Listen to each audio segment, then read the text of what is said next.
La serie Género e Igualdad está dedicada este año a Celia Amorós, una de las figuras más relevantes del pensamiento crítico contemporáneo, un nombre imprescindible dentro del feminismo filosófico y un referente clave en el llamado feminismo de la igualdad.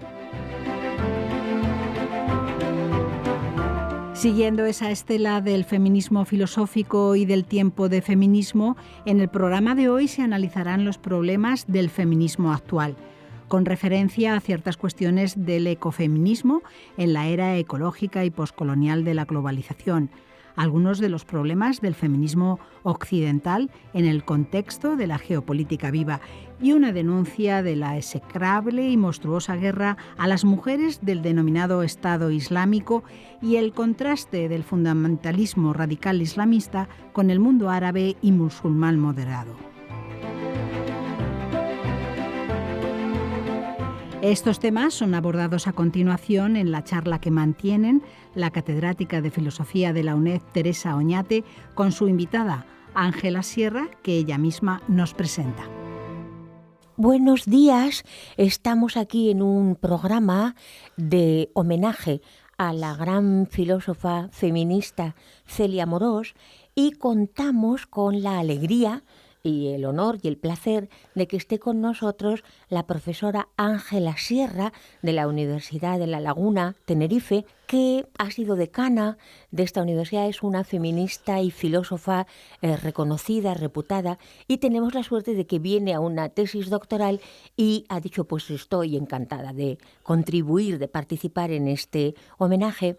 Ángela Sierra es, además de conocida en España, también en Europa y en Latinoamérica, porque es directora del CEILAM, Centro de Estudios Interdisciplinares Latinoamericanos.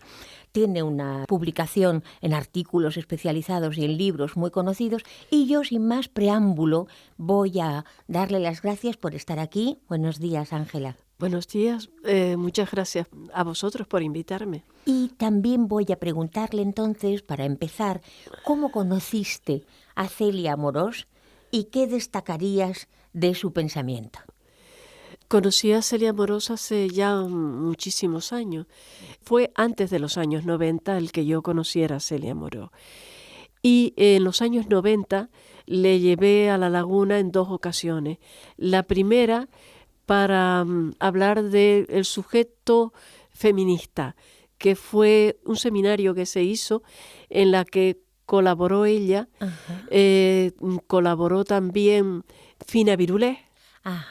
Que está en la central de Barcelona, ¿verdad? Que está en Barcelona. Sí. Sí, en aquel momento los estudios sobre la subjetividad femenina era uno de los aspectos que se privilegiaban en el feminismo. Había incluso un seminario sobre estudios de subjetividad en Barcelona que precisamente lo dirigía Fina Virulé.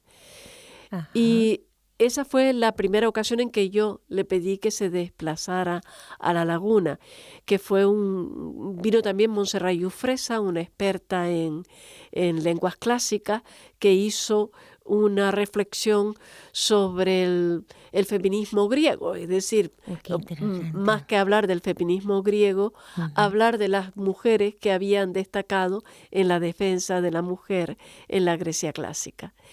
Y luego vino más tarde a un seminario que también dirigía yo, que se llamó Pensadoras de la Modernidad, y que luego, a finales de los años 90, dio lugar a un libro que se tituló así. En esa ocasión, ella estuvo con algunas de los miembros de su seminario.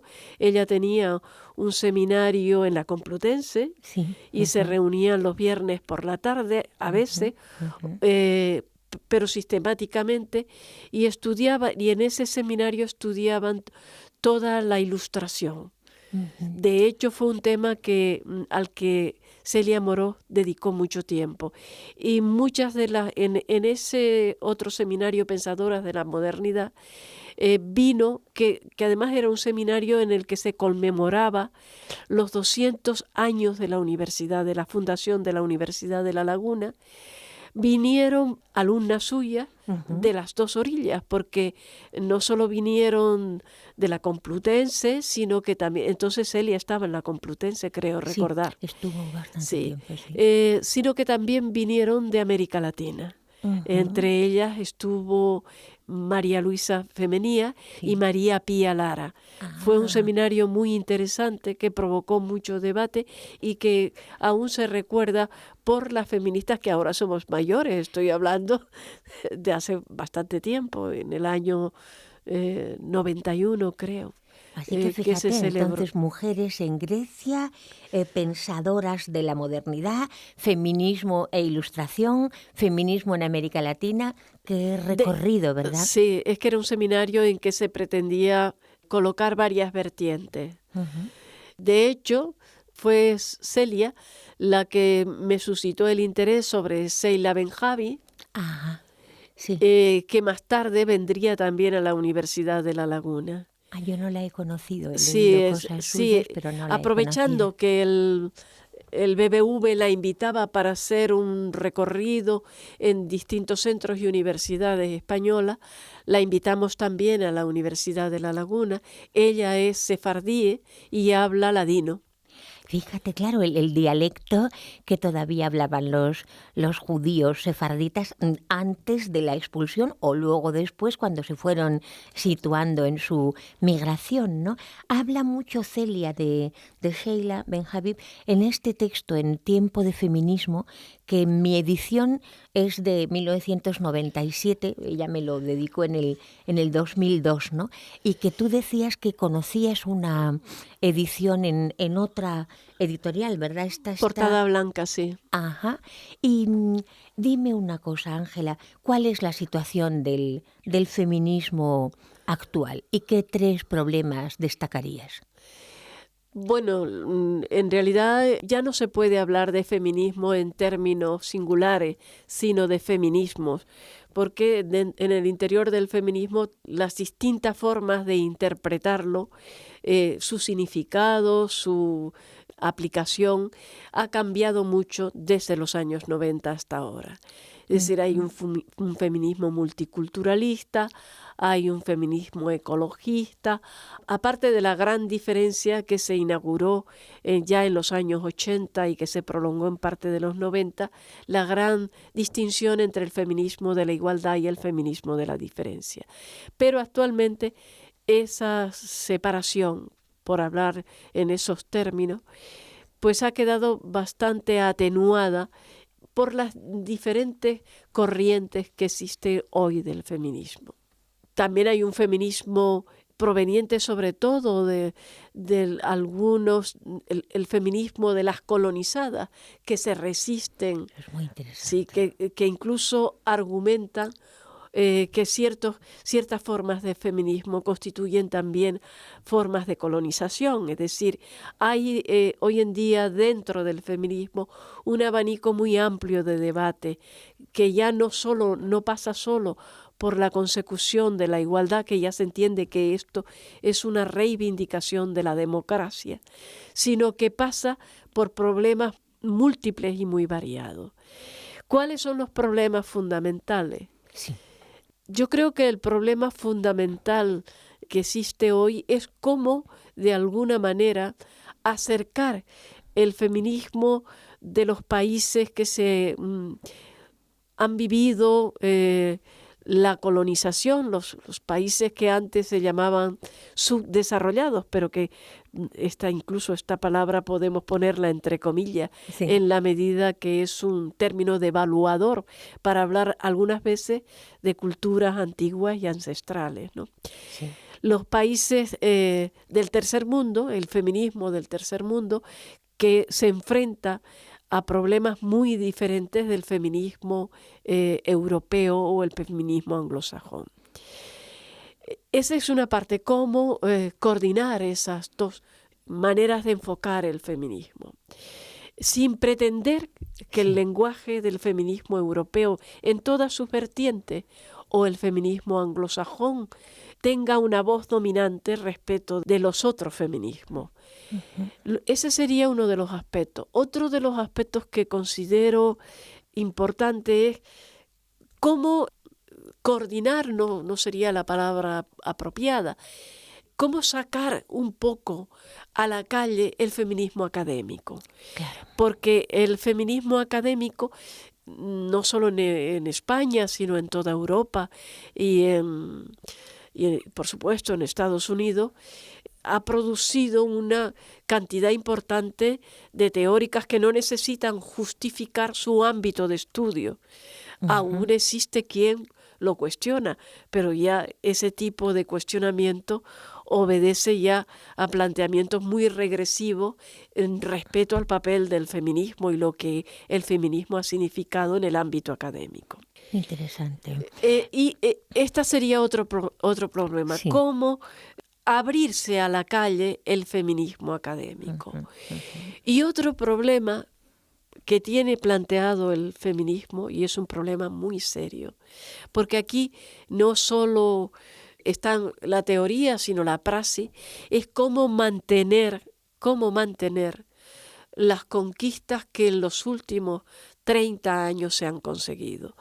Porque evidentemente que la crisis desde el 2008 está significando una regresión del feminismo. Incluso lo observamos en un hecho tan inmediato como es las muertes de mujeres.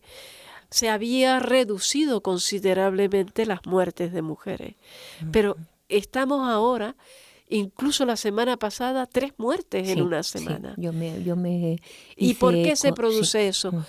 Porque la crisis ha provocado que muchas mujeres se queden en el hogar familiar a una costa de sus propias vidas. Es tremendo, claro. Entonces, eso por una parte. Y luego estaría no solo cómo evitar que las conquistas de estos años anteriores, la conciliación de la vida familiar y laboral no se pierda. Cuando ahora a una mujer le preguntan si está embarazada, la despiden y no hay problema. Claro. Eso ya no es solo que no se pierdan, sino cómo combatir al neoliberalismo desalmado, ¿verdad? Claro, es decir, cómo no perder esa conquista. Y por último, analizar también una de las conquistas del feminismo, que fue introducir en el poder ejecutivo, en el legislativo, en el judicial e incluso reivindicar en las empresas una presencia paritaria. Si analizamos las elecciones pasadas y probablemente si analizamos las listas de las próximas, encontraremos que el número de mujeres se ha reducido.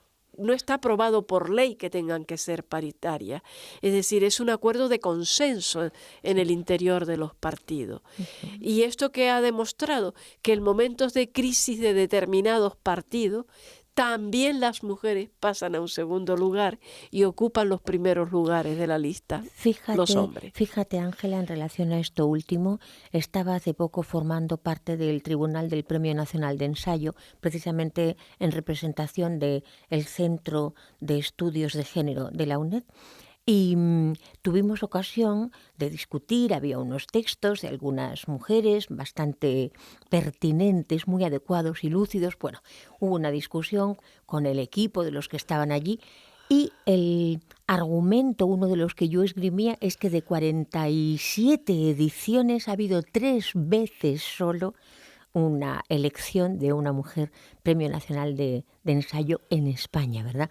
Parece que el fundamento in re de todo esto evidentemente es injusticia y exclusión, ¿verdad? Es decir, estamos en todo esto del techo de cristal. Así que, por lo tanto, feminismo no colonialista, ¿cómo se hace esto en relación al multiculturalismo? Feminismos académicos a la calle, para que no sean solamente endogámicos ni para mujeres nada más intelectuales, mantener las conquistas del feminismo en relación al estado del bienestar, a la educación pública, a la salud pública, a la incorporación de las mujeres en todos los ámbitos jurídicos, laborales, y cómo defenderse de la regresión que introduce el neoliberalismo en general. Y por último, la defensa de las situaciones paritarias, supongo que en todos aquellos lugares de reconocimiento también, como dice Judith Butler, ¿no? ¿cómo te sitúas tú en relación al feminismo actual? Y en relación a eso mismo, hay una pregunta que me interesa mucho hacerte. Hay mucha gente, y lo oigo cada vez más, decir que dice que el tiempo de feminismo, para decirlo con el título de este libro que yo recomiendo de Celia Amorós, que se llama Sobre feminismo, proyecto ilustrado y posmodernidad, ¿verdad? Me parece un texto espléndido de Celia. Hay mucha gente que dice que el tiempo de feminismo es ahora ecofeminismo.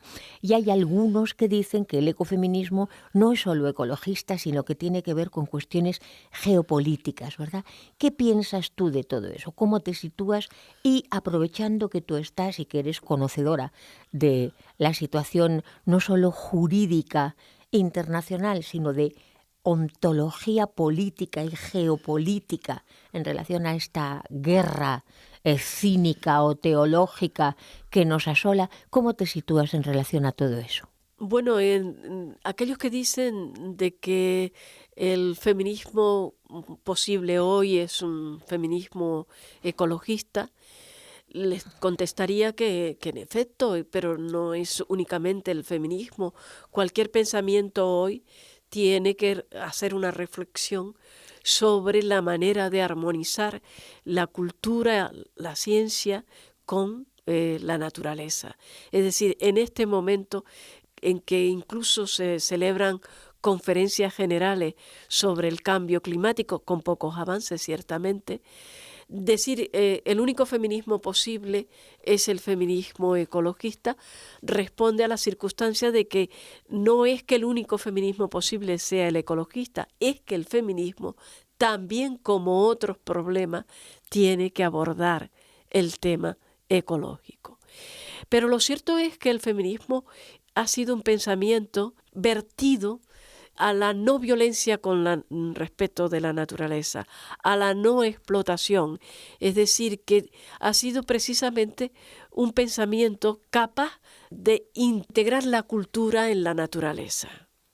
Precisamente porque la naturaleza siempre se había esgrimido en contra de las mujeres como productos secundarios, defectuosos, a causa de su propia naturaleza. De manera que el feminismo siempre ha hecho un rescate de la naturaleza. Lo ha hecho antes de que los problemas ecológicos estuvieran no solo en las agendas políticas, sino que hayan estado en las agendas del desarrollo y en las agendas científicas y tecnológicas. De manera que yo no es que vea, no hay otro posible, sino es otro de los problemas que hay que abordar. Por otro lado, hay que tener en cuenta también que la serie de problemas que desde los años 70 ha venido abordando el feminismo, es decir, la condición secundaria de la mujer, la violencia contra la mujer, su condición relegada, la devaluación de sus aportaciones, sean científicas o políticas o de cualquier naturaleza, indican de que hay una serie de cuestiones que no pueden darse por definitiva e irreversiblemente conquistada. ¿Por qué? Porque uno de los problemas básicos que tiene el feminismo es que es reversible. Las conquistas son reversibles.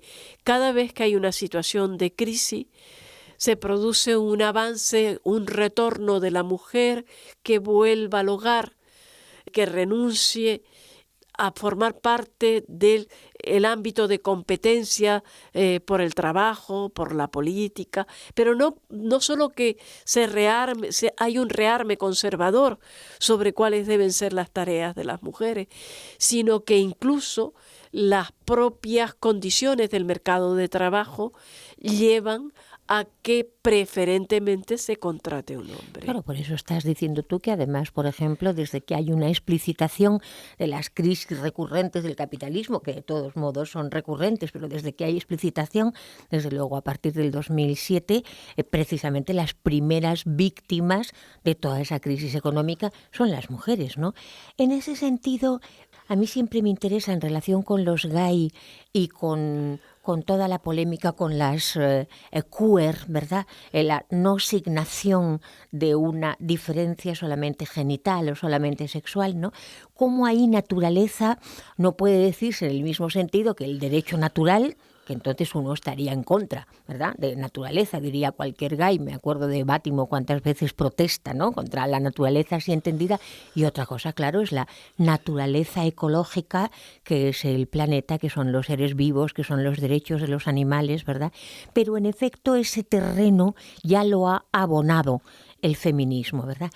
Tú hablabas también de la geopolítica, ¿no? Sí, eso es muy importante. Y yo quería señalar que todas las consideraciones que se hacen últimamente sobre los conflictos en curso en Oriente Medio y en el norte de África, todas las reflexiones se hacen en términos de pensar que es un debate sobre quién ha de dirigir el mundo, si el mundo ha de ser unipolar o multipolar, o es un debate sobre la sustracción de las energías a los países que no pueden defenderla, que se les roba mediante la imposición militar, por ejemplo, o el caos, como ha ocurrido en Irak, Siria y en todo ese creciente fértil, ¿no? Pero me gustaría señalar que pocas veces se reflexiona que estas guerras que están saliendo a la prensa y que provocan que haya dirigentes que digan vamos a declarar la guerra al terrorismo, se olvidan de que esas guerras de fundamentalistas religiosos también es una guerra declarada contra las mujeres. Es una guerra por la poligamia, es una guerra por sacar a las mujeres de las universidades, de las escuelas, por volverlas a recluir en esos países, en ámbitos privados, de tal manera que el fundamentalismo islámico no solo es una guerra contra la civilización occidental, si quieren entenderla así, es una guerra fundamentalmente en muchos aspectos contra las mujeres. Y esa dimensión les hace perder todo modo de credibilidad. Realmente, si desde otros puntos de vista se podría entender que también la CIA, el Mossad, elementos sionistas están implicados, ¿no?, en autoagresiones que luego permitan elementos ofensivos. Sin embargo, la dimensión de la represión de la mujer, esa no es ambigua, esa es brutalmente espantosa. Y no sale.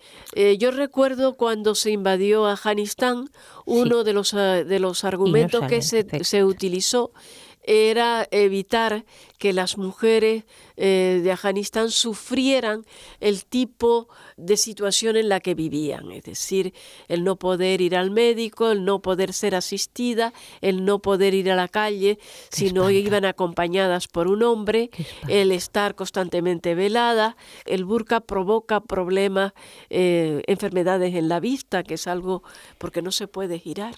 ¡Qué horror! Sí, es algo que es poco conocido. El burka mismo como elemento de la vestimenta provoca enfermedades. Pues bien, todo eso se argumentó cuando se invadió Afganistán, pero lo cierto es que estamos en Afganistán todavía, es decir, las tropas de la OTAN están allí y las mujeres siguen en esa misma condición. Es decir, puede servir de argumento para provocar una invasión o para justificar mejor una invasión. Pero después los derechos de las mujeres son objeto de pacto con las tribus. Por lo tanto, no ha habido por las tropas de la OTAN ninguna reivindicación de la igualdad de la mujer en Afganistán. Ahora mismo, todos los temas, se ha hablado mucho de Palmira, de la destrucción de Palmira, y todos tenemos que estar realmente horrorizados por lo que pasa, por lo que se ha hecho en Palmira. Pero no ha habido el mismo horror cuando se ha ido, las tropas del Estado Islámico han avanzado a determinadas ciudades y han llegado incluso a vender como esclavas a las mujeres. Es que es monstruoso. Y lo que tú dices, no es la misma retórica la que se utiliza, ni el mismo modo de estatuto el que se concede en el discurso. Por ¿verdad? ejemplo, esta guerra contra el Estado Islámico estaría justificada porque la esclavitud y la violencia contra las mujeres no es hoy admisible. Ese argumento yo no lo he oído. Yo vi un reportaje sobre los refugiados estremecedor que se hacía en Siria, en Damasco, y no hablaban nunca ellas. Es decir, los interlocutores a los que se preguntaba, que realmente merecían toda la compasión del mundo, familias desestructuradas, países arrasados, ¿no? Pero los periodistas españoles hacían las preguntas y ellas eran mudas, y eso resultaba desolador. Una pregunta para terminar: ¿qué textos tuyos, uno o varios, nos recomiendas a las muchas y muchos feministas y pensadores y filósofos y gentes de cultura interesadas en la comprensión crítica de lo que está pasando? ¿Qué textos de Ángela Sierra pueden leer? Bueno, hay un texto que además es un texto colectivo en el que colaboraron varias feministas cuyas tesis doctorales habían sido dirigidas por Celia Morós, que se llama Democracia Paritaria. Qué interesante. Ese texto, pues es un texto que hacía una reflexión desde el feminismo sobre la democracia y sobre cómo esta estaba incompleta mientras las mujeres no estuvieran en todos los órdenes de la vida, en el político también, pero también en otros órdenes, al nivel de la paridad. Y luego hay un texto más pequeño. ¿Dónde está publicado? Perdona que te interrumpa. En la ERTES Ediciones. Y de hecho es un texto que se ha usado mucho en Latinoamérica, este último, Democracia Paritaria. Y luego hay un texto también de articulaciones sobre la violencia, en la que también abordamos el tema de la violencia sobre las mujeres. ¿Dónde está publicado? Ese texto estará en Proteo. Un texto de Proteo publicado en Buenos Aires que ha tenido tal repercusión que ha sido usado incluso en centros de acogida, porque hacía una reflexión sobre la violencia de género muy, muy extensa, desde temas de la violencia sobre el cuerpo de las mujeres, la violencia moral, la violencia política, muchas formas de enfocar la violencia. Ese texto se ha convertido en un clásico y se titula así Articulaciones sobre la violencia, y lo editó María Luisa Femenías, que es una de las personas a las que Celia Morós le dirigió su tesis doctoral. Precisamente de ese texto ha derivado otro que todavía no ha salido en prensa y que volverá a ser una reflexión geopolítica sobre la violencia. Y estará también en la editorial Proteo, y creo que estará dentro de 2 meses publicada. La verdad es que en ese último texto, en el primero había alguna colaboración más desde aquí, desde España, pero en este último texto solamente desde España colaboro yo, y vuelve a estar coordinado por María Luisa Femenías. Pero yo quería hablar de un artículo que hice hace muchísimos años, que se titulaba El disenso de las mujeres, que creo que es el arranque teórico de mi propio pensamiento sobre los temas de feminismo. Y ese está publicado en la Universidad de La Laguna. Es un texto, bueno, yo creo que es de los años 80, pero fue el punto a partir del cual yo empecé a reflexionar un poco más seriamente y por más extenso sobre los temas, no solo de la desigualdad, sino sobre el tema de cómo las mujeres siempre se han situado en el disenso de la cultura que la subordina y la somete. Por mi parte, decirte solo que muchísimas gracias. Me da pena interrumpir la conversación aquí. Tendremos ocasión de volver a encontrarnos, sin duda. Y no solo gracias por estar aquí, sino por una trayectoria de resistencia feminista filosófica en el pensamiento crítico insobornable y tan fecunda. Gracias, Ángela Sierra. Gracias a ti. En el próximo programa de Género e Igualdad tendremos un nuevo espacio para el análisis y reflexión en torno al tiempo de feminismo, ecofeminismo y filosofía posmoderna. Para ello volveremos a contar con Ángela Sierra, filósofa y feminista, especialista en hermenéutica crítica, ontología jurídica, filosofía política y feminismo, y con la catedrática de la UNED, Teresa Oñate, filósofa y feminista.